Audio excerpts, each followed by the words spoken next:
Today I will be discussing an experiment to make a spaghetti tower at home. This experiment is relatively simple because you only need two materials, which is dried pasta and mini marshmallows. I prefer the size of mini marshmallows over regular marshmallows, but regular marshmallows will also work if you can't find mini marshmallows. So for this experiment, there's two main ways to do it.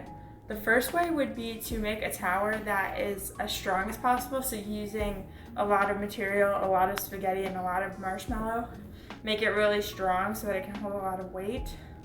This experiment takes more materials, and also you need some sort of weight and some scale.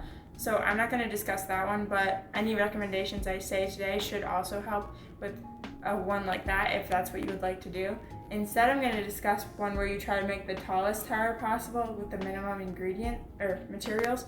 So that takes less spaghetti and less marshmallows, and you also only need a ruler to test it instead of like a scale and weights.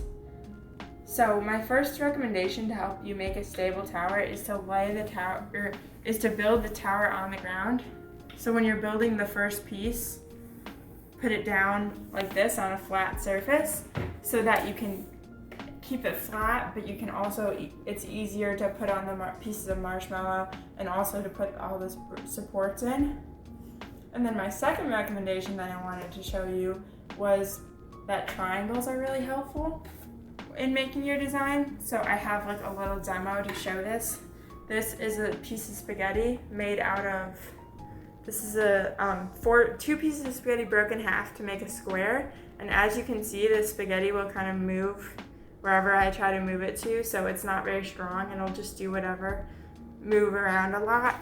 But I made another square the same way and just added a single brace through the middle to make it two triangles, and now this one won't move as much as the other one. So that is a really simple experiment to look at why triangles are helpful, and you can do that at home if you want to too. And I just wanted to talk about my tower now that I made and demonstrate it. So I have a lot of triangles in this design. I made the base a triangle, if you can see that. And then through here, this is a triangle right here. And so that means, that's because I made it three sides, so that helps make it a triangle and makes it more stable. If I put it up, each side is also a triangle. And then the individual braces make it into a triangle too. So this is a design that has a lot of triangles in it to help it be stable. So that's just what this tower is supposed to demonstrate. And this is not meant to be the most efficient tower, so there are ways to make it with less materials, but I just wanted to show you this way as an example.